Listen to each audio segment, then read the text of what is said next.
Bueno, hoy tenemos la suerte de compartir un programa especial con una figura que ha sido relevante todo el 2020, 2021. Yo te diría uno de los ilustres ciudadanos que tiene la provincia de Santa Fe, porque su trabajo no solo fue reconocido acá en la ciudad capital, sino en todo el territorio provincial. Por eso le doy las buenas noches al doctor Juan Pablo Poletti. Buenas noches, ¿cómo le va, doctor? ¿Qué tal? Muy buenas noches, muchas gracias por la invitación. Bueno, a ver, siempre en estas fechas se hace un balance de lo que fue, pero con el caso suyo, el balance se tiene que extender un poco hacia atrás, porque con todos los meses que tuvimos la pandemia, no fue fácil, ¿no?, llevarla adelante. La verdad que cuando uno quiere hacer un balance en este diciembre del 2021 y se acuerda de aquel marzo del 2020, son muchos meses, parece muy lejano, nos olvidamos, o la gente se olvida muchas veces de lo que vivíamos allí, y para los que estuvimos en salud, para los que estuvimos particularmente en el hospital, que es lo que uno más conoce y vivió, no van a alcanzar nunca las palabras para agradecer a ese equipo de salud lo que hizo, y realmente el orgullo que uno tiene desde mi función, que nunca me imaginé que me iba a tocar esta función en el medio de una pandemia tan mundial como esta que tuvimos que vivir o que estamos viviendo, y realmente la respuesta que tuve del personal que tuvimos en el equipo de trabajo, el Consejo de Administración, el Comité de COVID y la dirección y subdirección, hace sin lugar a dudas que uno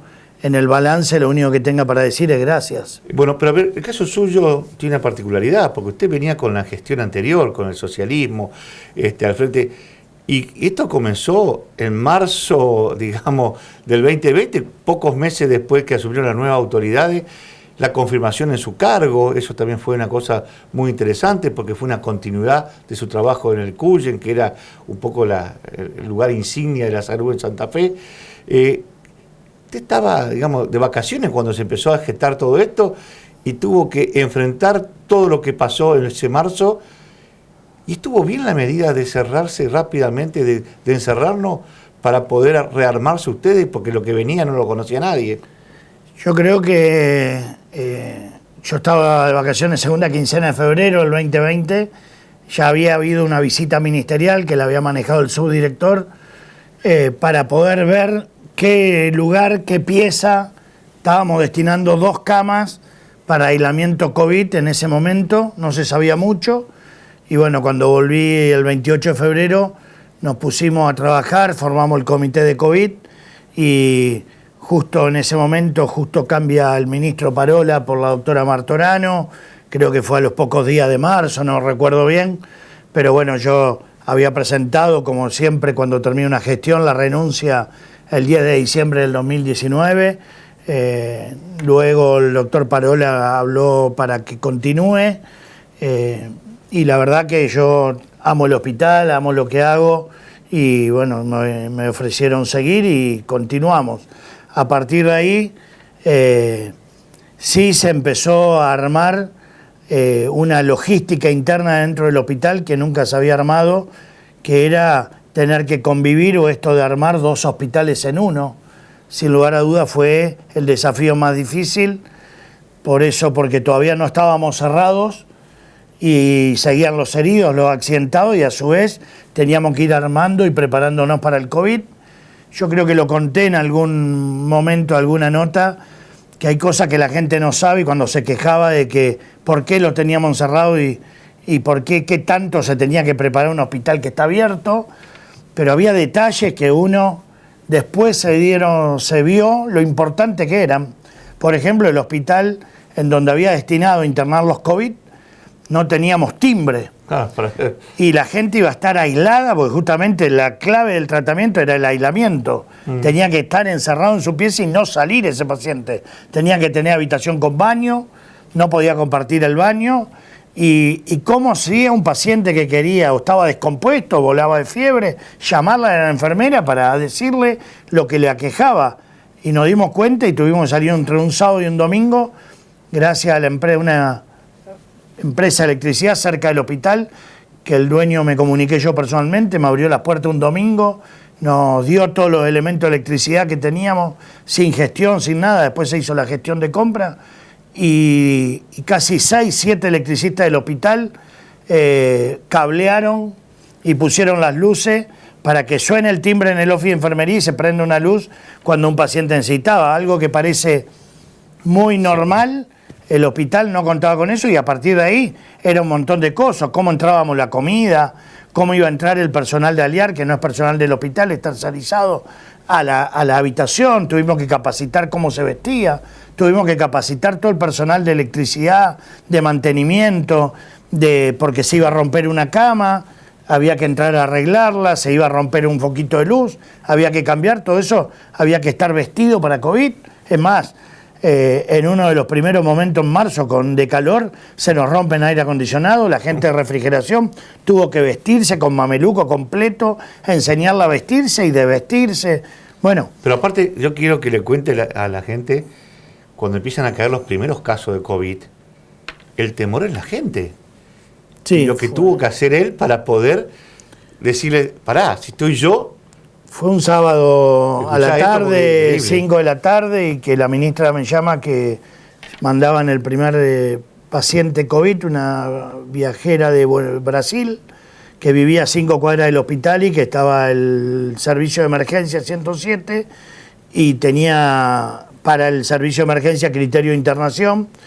Y bueno, en ese momento, vuelvo a insistir, ahora sabemos mucho de COVID, en ese momento no sabíamos nada y llegó el paciente al hospital y realmente fue caótico, pobre paciente, nadie quería transportarla en camilla, nadie quería atenderla, todos teníamos temores. Nos fuimos hasta el hospital con el subdirector y realmente había que convencer, y a partir de que se internó y todo bien, el personal que estaba de turno realmente entendió la situación, que estábamos para darle una mano. El problema fue que el turno de las 22, los familiares no querían dejar que la enfermera vaya a tomar el turno, la enfermera hablaba llorando, nadie quería ir, realmente fueron momentos duros. Había mucho pánico, mucho miedo. Era una es que uno miraba las imágenes de Europa y asustaban. Claro. Uno no se victimiza, pero cuando yo me fui ese sábado al hospital a las 11 de la noche, a compartir el turno de la noche, que eran los nuevos, para decirle que estén tranquilos, que iban a estar protegidos, que había elementos de protección personal, que estaban todos los elementos dados. Bueno, mis 4 hijos lloraban, mi señora lloraba, parecía que uno se iba a la muerte, y después se demostró que había que cuidarse, aprender a cuidarse, y así es que no tuvimos ninguna baja de los 1.800 empleados del hospital. ¿Cómo hicieron para gestionar eso con los empleados? Porque por un lado existe un estrés lógico, físico, pero también mental, un agotamiento físico de los recursos humanos, pero también mental, justamente ante algo desconocido, y ante el agotamiento y la presión social, la presión de la gente, de que los familiares que están ahí, que encima los familiares no lo pueden ver. ¿Cómo hicieron para gestionar eso desde la dirección del CUYEN? Se hizo un equipo de trabajo, el Consejo de Administración trabajó de lunes a domingo a destajo para poder conseguir los insumos, que era la primera prioridad que nos pusimos como meta, es que ningún personal trabaje sin los elementos de protección. Y vuelvo a insistir, hoy está todo fácil, hoy se abrieron empresas que comercializan lo que antes vendían 4 empresas en todo el país, y la diferencia que estuvo en este momento que fue tan duro es que cuando Santa Fe se inundó, lo ayudó todo el país a Santa Fe. Faltaban alimentos, caían de Catamarca, de Ushuaia, faltaban colchones, caía una donación de Cáritas, de no sé. Acá todos nos peleamos por el mismo insumo, todo el país estaba incendiado, todos querían el mismo barbijo, todos querían el N95, todos buscábamos el mameluco, le buscábamos la bata descartable, 60 gramos, 40 gramos, no se conseguían, se triplicaron, se quintuplicaron. Poneme un ejemplo de precio, cuando antes de la pandemia, ¿cuánto costaba un barbijo quirúrgico por licitación? Nosotros para el que opera, nosotros lo comprábamos para el quirófano, que es el barbijo que se usa para operar pacientes, y creo que, no me quiero equivocar, pero creo que costaba 4 pesos. En ese momento, y bueno, ¿y después? A fin de marzo ya estábamos pagándolo 96, 98 pesos. Una locura. Que encima había que guardar todos los recortes, lo hicimos recorte diario, todo por si teníamos alguna increpancia al Tribunal de Cuentas, que yo entendía que podían ellos considerar que habíamos hecho pesos a 95, una compra irregular. Claro. Pero bueno, todo eso se tuvo que pensar, era día y día, de sábado a la noche buscando proveedores en Buenos Aires, quien nos vendía 200, guardame 200 barbijos, la jefa de compra a cualquier hora al teléfono, realmente, por eso digo que es todo el hospital el que se vieron a los médicos, a la enfermera que realmente hicieron un trabajo de héroes. No voy a subestimar ese trabajo de camillero. Quintuplicamos la lavandería del hospital.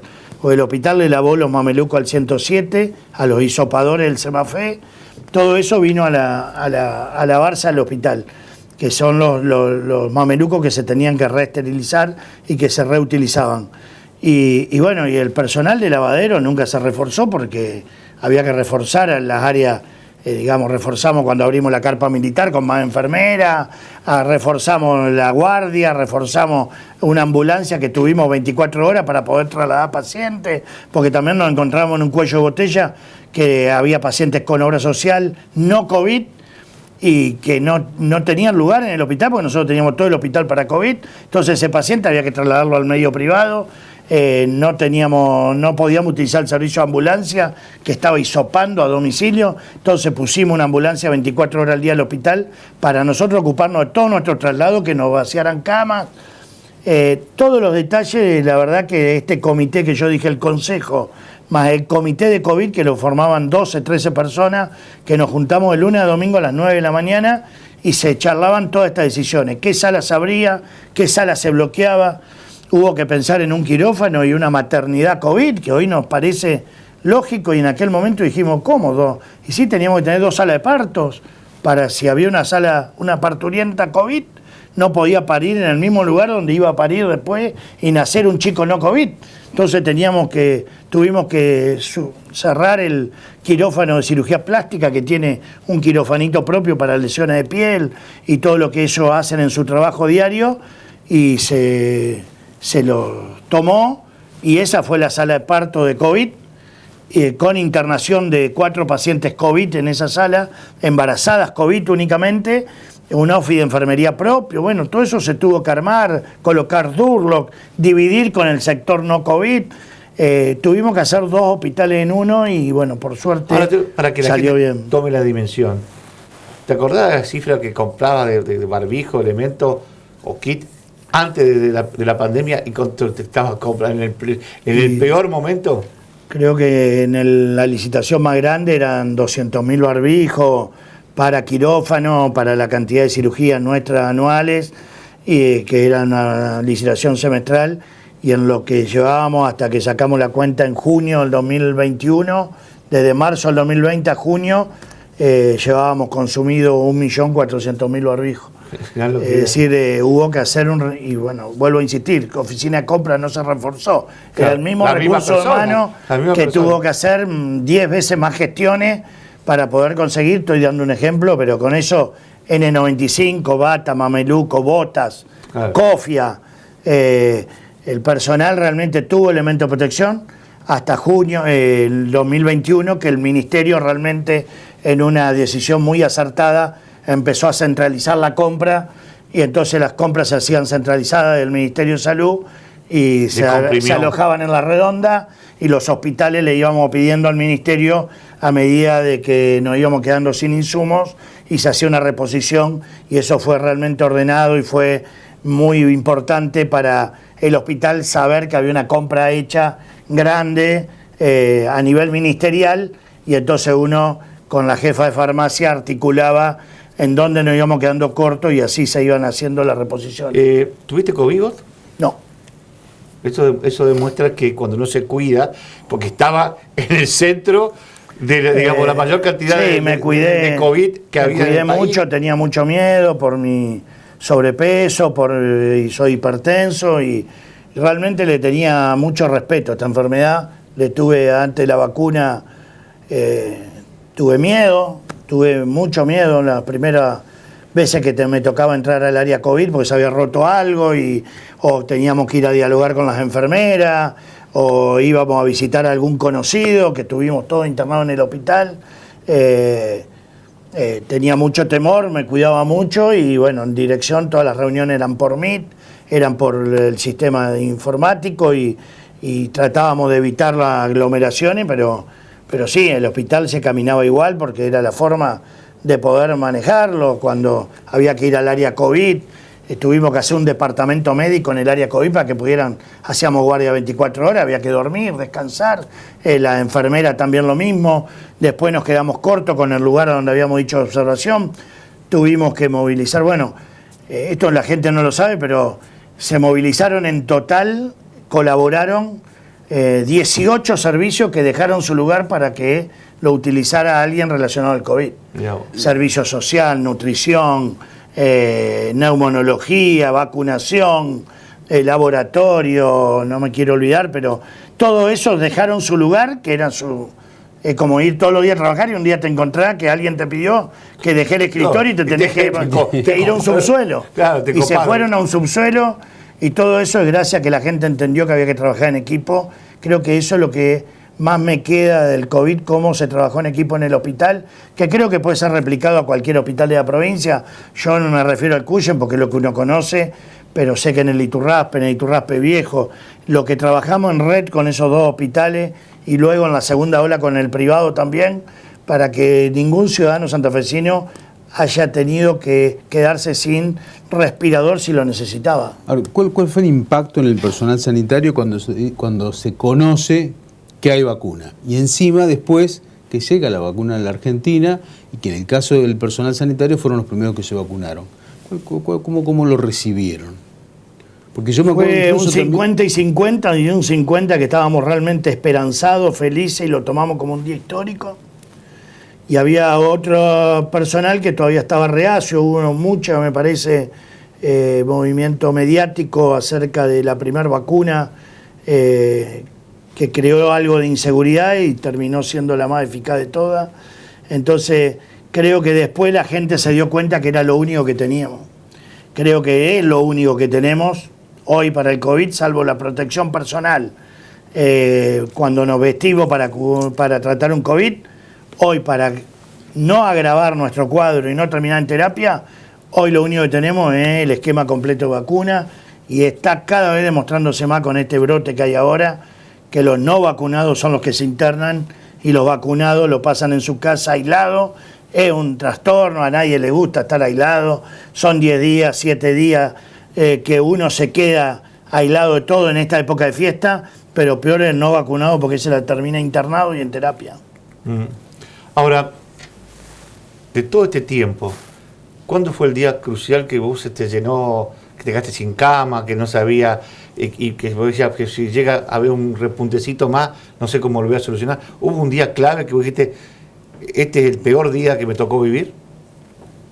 El peor día mío particular, pero por una situación personal del hospital, fue el día que salió campeón Colón.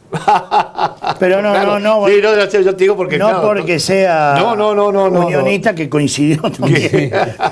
pero me refiero que si ustedes se acuerdan, ese día al mediodía, hay un accidente con la descarga de oxígeno en el hospital, que se rompe el conector de la manguera y todo sabe, Lisandro de la Torre se llena, que hay video todavía, se llena todo del oxígeno que se condensa y queda toda una nube blanca en todo Lisandro de la Torre hacia la capilla del hospital, que realmente parecía gravísimo y terminó siendo una manguera nomás. A raíz de esa manguera queda deteriorado la carga del tanque grande de oxígeno y Rosario habilita el tanque chico que tenemos nosotros de repuesto y llegado a las 10 de la noche tenía que llegar el repuesto y el servicio técnico desde Rosario. 11 y media de la noche, me avisan que iba a estar llegando. Yo me voy al hospital a esperar el técnico con el repuesto, porque ya el tanque chico venía... casi quedándose sin nada. Y teníamos en ese momento 57 pacientes respirados. Opa. Era junio y estábamos en el pico, 100% de ocupación en la terapia intensiva. me habla el proveedor, el técnico, que nos habíamos comunicado ya a la tarde, desesperado, casi llorando, que habían bloqueado la autopista porque llegaba la caravana de Colón al aeropuerto, que venía en avión, y del aeropuerto habían bloqueado y la policía no dejaba pasar a nadie para que el colectivo pudiera circular, y el técnico había quedado en la cola de la autopista sin poder decir que no estaba en la caravana. Claro. A lo que me habló desesperado, me voy hasta el destacamento policial que tenemos en el hospital, ya preocupado, y pido hablar con un superior, pasan con un superior de área, no sé cómo se llama la policía, que logro tener, que tiene muy buena voluntad, se comunica con la fuerza policial que estaba en uno de los puentes de la autopista, más lejos de Sauce Viejo, y logro darle la chapa patente y le digo al técnico, andate por la banquina y tenés que llegar hasta el policía y mostrarle la chapa patente. Te van a dejar pasar, ya acabo de hablar con ellos. Bueno, pasaron 8 o 10 minutos, me llama que había logrado pasar, que me tranquilicé, esperándolo 8 minutos, me vuelve a llamar, otro control, no lo dejaban pasar, no tenía, y tuvimos que hacer 4 controles policiales, llamando por teléfono al que estaba en el control para que lo deje pasar. Y llegó a tiempo, por lo menos. Sonaron las alarmas de los respiradores, No. Tuvimos que bolsear, llorábamos mucho, llorábamos todos. Eran las 4 de la mañana y ahí se había solucionado, que había podido empezar a funcionar el tanque grande, pero estuvimos a minutos por una contingencia que, a ver, ¿a quién le vamos a echar la culpa? A Colón, ¿no? A nadie. Claro. Le teníamos... pero podían haber muerto muchos pacientes con una responsabilidad que uno no se lo hubiese perdonado nunca, y que sin poder solucionarlo, esto es lo que, a ver, ¿a qué voy? Es que estas cosas sucedían, todos los días había algo distinto, no de esta gravedad, pero que fue el peor día. Me volví a las 5:30 de la mañana feliz de que estén todos los respiradores andando, pero pasé una noche donde tenía mucho miedo que falleciera gente, y era únicamente porque no podía llegar el técnico. La contingencia. El técnico, verlo trabajar en esas condiciones de presión. Yo lo iluminaba con una linterna, había 2 personal de mantenimiento del hospital colaborando con él, y realmente le temblaban las manos para poder llegar a tiempo a conectar, que son, no sé si ustedes lo vieron, pero por Lisandro son unos tanques, sí, son tremendos. Y bueno, hoy es una anécdota, no me gustaría volver a vivirla, y fue uno de los peores días, pero bueno, nunca tuvimos que llegar a no tener que respirar a un paciente. Sí. Eso fue lo que más nos preocupaba. Sí, en este caso fue un tema técnico y que se pudo solucionar. La contingencia que se rompe eso y que coincide después con el tema de la llegada de todo. Bueno, pero es cosas que a veces producen en estos accidentes que uno dice, ¿cómo pasó? Bueno, era una sucesión de cosas que teníamos que ir solucionando, donde la policía mostró buena voluntad, el técnico ni te digo, todavía le estoy agradeciendo yo realmente a esa hora, y más los muchachos de mantenimiento del hospital que a las 5 de la mañana estaban ahí, eran colonistas, hubiesen querido estar festejando, y los muchachos sabían que los necesitaba y ahí estaban. Como eso hay muchos ejemplos. Sí. Doctor, ¿en algún momento les tocó vivir el crucial momento cuando tienen el 100% de la terapia ocupada y de repente hay un paciente que necesita asistencia especial? ¿Cómo lo resolvieron? El hospital lo que dispuso fue, nosotros teníamos un límite de camas críticas, y cuando se fue viendo que nos estábamos quedando con un 95, inmediatamente disponíamos un dispositivo a donde íbamos a abrir más camas, hasta que llegó la capacidad máxima del hospital. Cuando llegó a la capacidad máxima del hospital, nosotros ahí teníamos el backup del privado, y teníamos el backup del Iturraspe viejo, y teníamos el backup del Iturraspe nuevo. Si todos hubiésemos estado colapsados, nos quedaban 6 respiradores que por suerte nunca se tuvieron que usar en el área respiratoria, donde es el área donde hisopamos ahora, que quedó 8 camas, que no era una terapia, pero que hubiésemos podido poner pacientes respirados hasta que consigamos camas o hasta que se advirtiera dónde podíamos derivar. Esa situación, sí tuvimos 100% de ocupación, pero nunca tuvimos que los 4 hospitales y los 6 sanatorios, 5 sanatorios, no tuvieran una cama. En general, cuando hubo una situación a las 3 de la mañana un sábado que no había cama, yo llamé a un director de un sanatorio que me atendió, que estábamos todos así, a cualquier hora y de todo, y tenía una cama libre y me la dio y el paciente fue para allá. Es decir, que nunca tuvimos que ocupar 6 respiradores que los teníamos para una situación realmente de hiperemergencia y que por suerte no se tuvo que dar, pero creo yo porque también hubo mucho trabajo a nivel sala. En sala, el trabajo de los clínicos con kinesiología llevó a que muchos pacientes no fueran a terapia porque se hacía un trabajo cuasi de terapia intensiva en sala general. Y en esto quiero destacar, y sí, destaco fundamentalmente a los residentes. Los residentes de clínica estaban destruidos, ya no daban más, pobres, porque era su patología, y en un momento dado los residentes de todas las especialidades hicieron guardia con clínica médica. Estaban todas las cirugías, suspendía la cirugía, entonces todos los cirujanos no tenían que operar salvo la urgencia. Entonces dispusimos que quedaban 2 cirujanos de guardia para la urgencia, llámese una úlcera perforada, una apendicitis, una pancreatitis, una herida arma blanca, hacían de cirujano.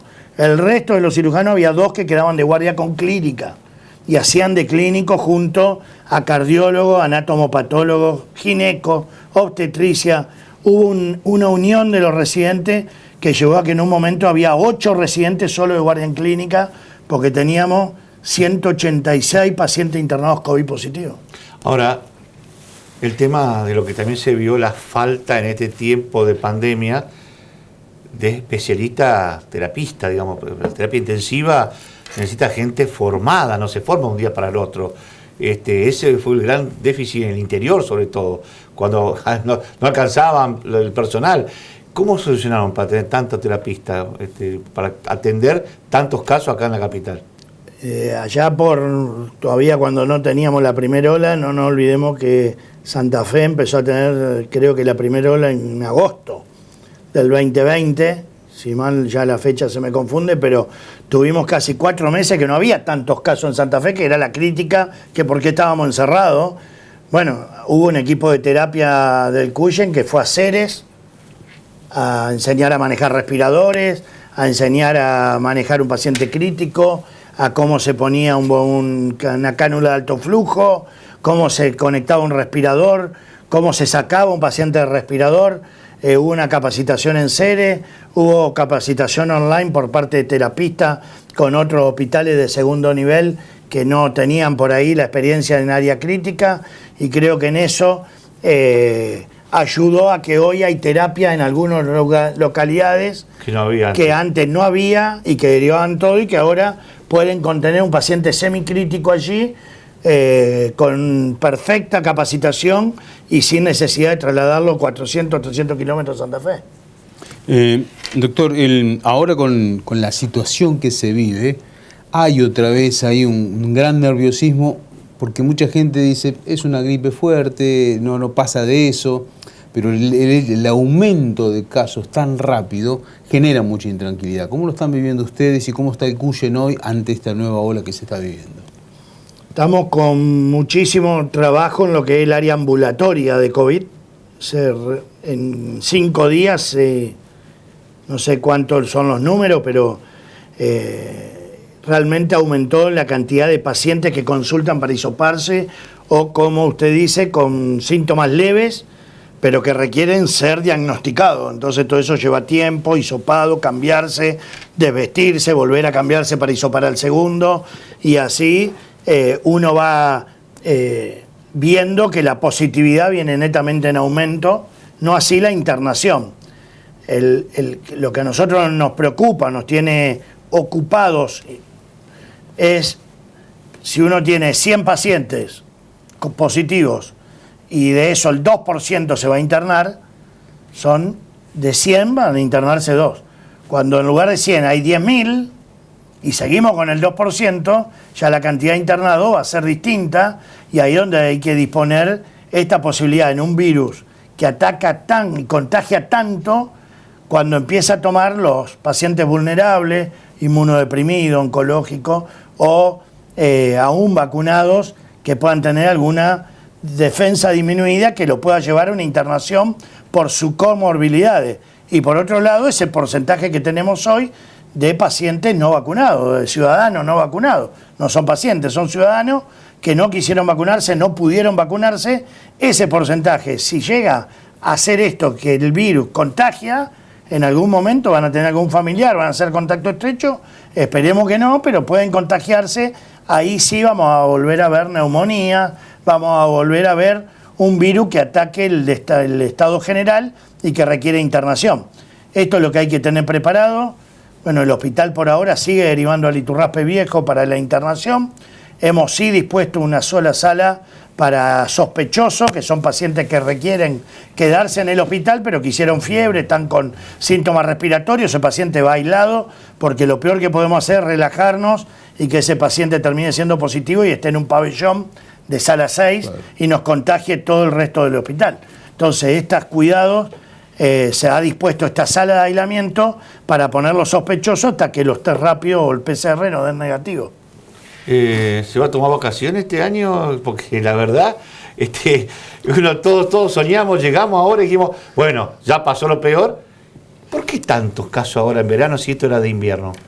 Y porque entró esta cepa Omicron y realmente en Córdoba se estalló, estamos provincia limítrofe, primero fue Rafaela y ahora ya está en la ciudad. Y acá realmente se ha visto en estos últimos 5 días de la fiesta, justo la fiesta, reuniones, pool party, boliche, lo que le querramos echar, todo lo que son eventos masivos con una cepa muy contagiosa. Ya tenemos Omicron, lo que estamos viendo. No está confirmado porque el Malbrán demora unos cuantos días en confirmarla, pero por la contagiosidad que estamos viendo, no parece que sean las cepas que manejábamos la primera y segunda ola. A cámara, allá adelante, mire cómo nos cuidamos, cómo podemos lograr parar esto que ha venido en forma exponencial. Creo que es lo que hemos dicho siempre, hay que seguir usando barbijo, hay que tratar de hacer todas las reuniones del 31 en lugares abiertos, hay que tratar de disminuir la cantidad de gente en esa fiesta de fin de año, que si íbamos a hacer 40, dividamos en 2 reuniones en 2 casas de 20, que tratemos de ser menos personas, porque ahí está el secreto, en que no nos contagiemos en uno a otro, que no compartamos el mate, que usemos barbijo, que tengamos distanciamiento, que lo hagamos al aire libre. Lo venimos repitiendo hace un montón, ya nos vemos y está comprobado. Cuando no lo cumplimos, la cepa nos agarra y nos contagia todo y todos empezamos a tener positivo en cualquiera y somos contacto estrecho, y ese puede ser el problema, no tanto la internación, es que se empiecen a contagiar los agentes de salud y ahí o sean contacto estrecho de un familiar que no sé que pueda haberse contagiado, y entonces ahí vamos a tener un problema si nos vamos quedando sin el soldado, que es lo que no nos pasó en la primera y segunda ola. Doctor, muchísimas gracias por haber compartido estos minutos con nosotros. No, por favor, feliz año y a cuidarse, y a ustedes también un agradecimiento, porque realmente la prensa creo que tuvo un rol protagónico en la comunicación, porque creo que al final el ciudadano santafesino le tenemos que estar agradecidos, salvo excepciones. Cuando le pedimos que se quede encerrado hizo un sacrificio enorme, se encerró, y creo que por eso el sistema sanitario de la ciudad de Santa Fe no colapsó, porque el ciudadano en su momento se convenció que tenía que colaborar, que jugaba este partido, como digo yo, y lo jugó. Así que creo que en eso los medios de comunicación tuvieron un rol apoyando las medidas que dictaba el gobierno en la comunicación para que esto se pueda cumplir. Muchísimas gracias. Un gustazo.